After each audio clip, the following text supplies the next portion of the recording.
friends, it's Mrs. Miller, and we're back with the missing manatee for chapter 5. At the end of chapter 5, Meemaw won that karaoke contest, and Dirty Dan the Tarpon Man asked Skeeter to catch a tarpon on a fly.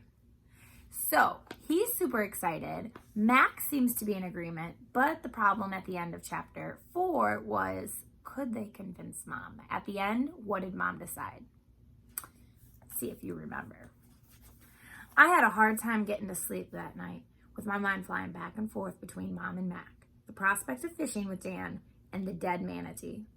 I kept trying to figure out who the killer might be, and what he looked like, and how the whole thing had happened and why.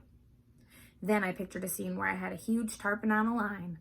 Sometimes I landed it, sometimes I did something wrong, and it got away. When I finally got to sleep, I had some very weird dreams. The manatee killer had appeared, and I fought him. As I fought him, he turned into a giant hammerhead shark.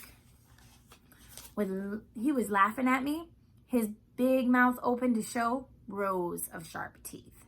The shark turned into my English teacher, Mr. Giordano, who had given us a writing assignment to do during our break. We'd all groaned, and he had tried to make it better, saying, "It only has to be the first draft, and I think you're going to like this one. I want you to write about a pet peeve." Ooh, that's a good assignment. What's one of your pet peeves? Do you know what a pet peeve is? It is something that irritates someone.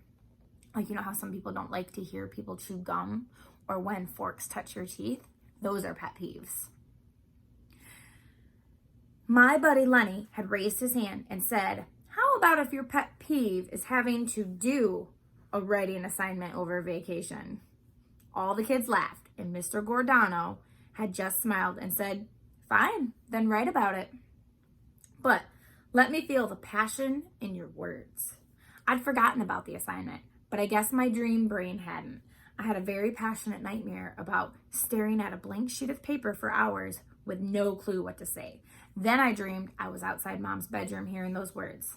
"I don't want you to come back. Not now, not ever." I was relieved when Meemaw knocked on the door in the morning calling, "Rise and shine." "Come on in," I croaked. She peered in, her eyes bright and wide awake. "Come on and get up, Skeeter," she said. "I'm real hungry after last night's excitement. We're going to Sunday brunch at Fat Boy's to celebrate my treat." I knew there was no point in getting between Meemaw and a meal at Fat Boy's barbecue.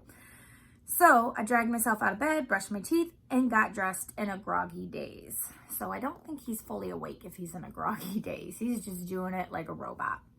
I sat in the back seat on the way to the restaurant and dozed until we got there.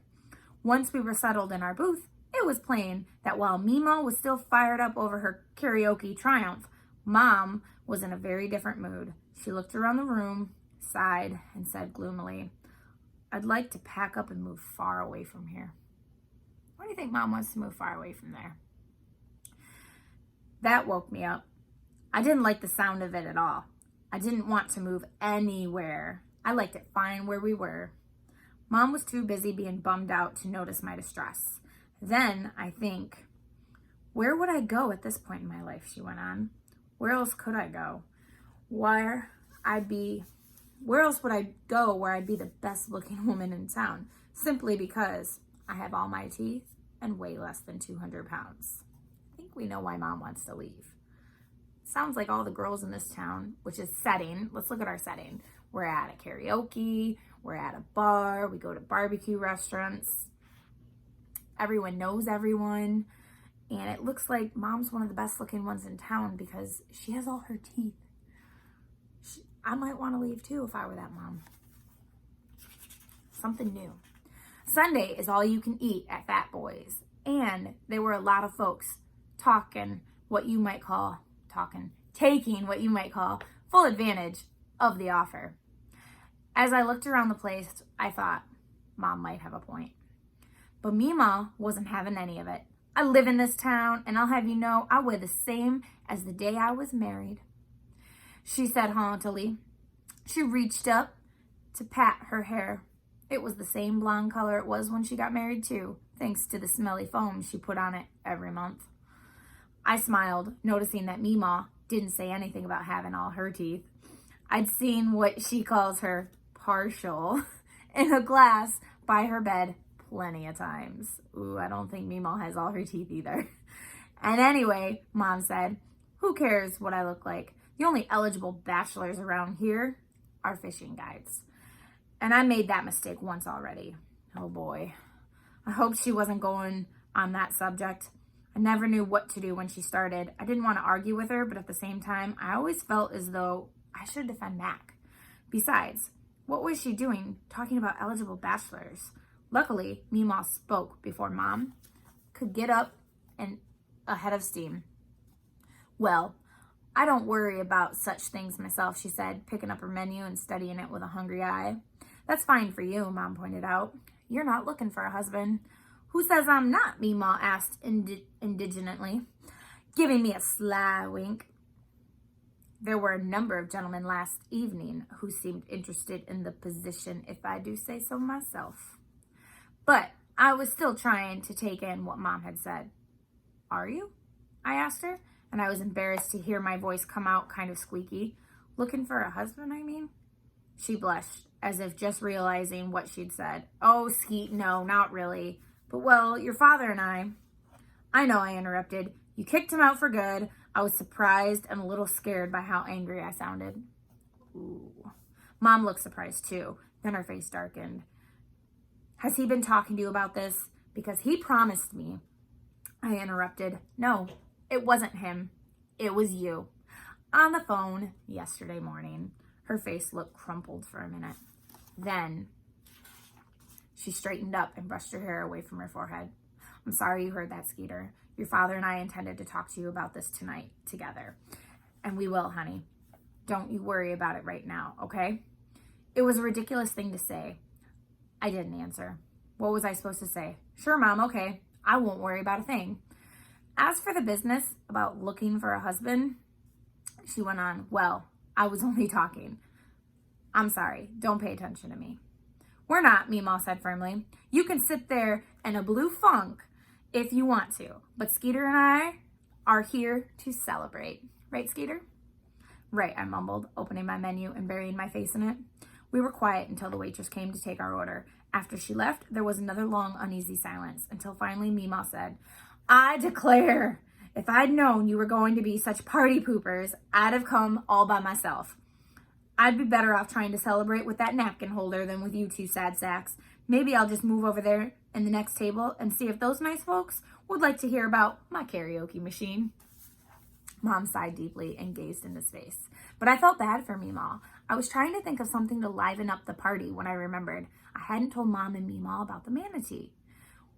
What with the karaoke contest and all. So, while we waited for our food to come, I did, leaving out the part about the radio being busted.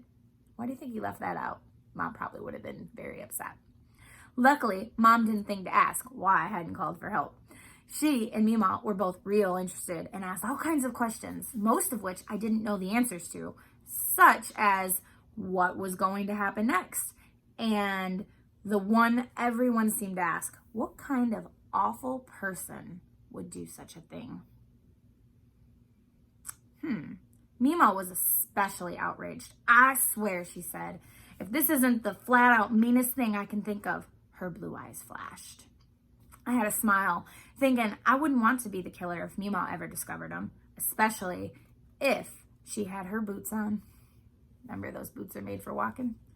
Anyway, after talking about the manatee, I began looking around the restaurant, playing a game, checking out each man to see if he looked like the manatee killer type. I had a feeling that if I saw him, I'd know somehow. If you were a bad guy like that, wouldn't it show? The people at Fat Boys might have been above average in size, but they didn't appear very menacing. Menacing would be like evil, bad. I started thinking about what I'd do after brunch and decided I'd go out in my skiff. I could pick up some extra money by catching bait fish and selling them to Larry, who would sell them to fishermen. I really did want the cash. I needed to get a new antenna for my radio. The sooner, the better. Mom, I can. She shot me a look. Mom was determined not to have me grow up ignorant. which was what she called it when people said ain't or isn't and can, when they meant may. Exactly as she was determined that I have a better life than hers and Max. She had so many plans for me, sometimes it made me tired. She was always sending me away for college brochures and reminding me that I had to keep my grades up so I'd be able to get in. Then she'd say I had to do well in college too, so I could go on and graduate school so that I'd be able to get a fancy job, one that she dreamed for me. I reminded her that I was only 11 years old and that my grades were good and that the job I wanted was to be a fishing guide. She'd say I was too young to know what I wanted, which really ticked me off.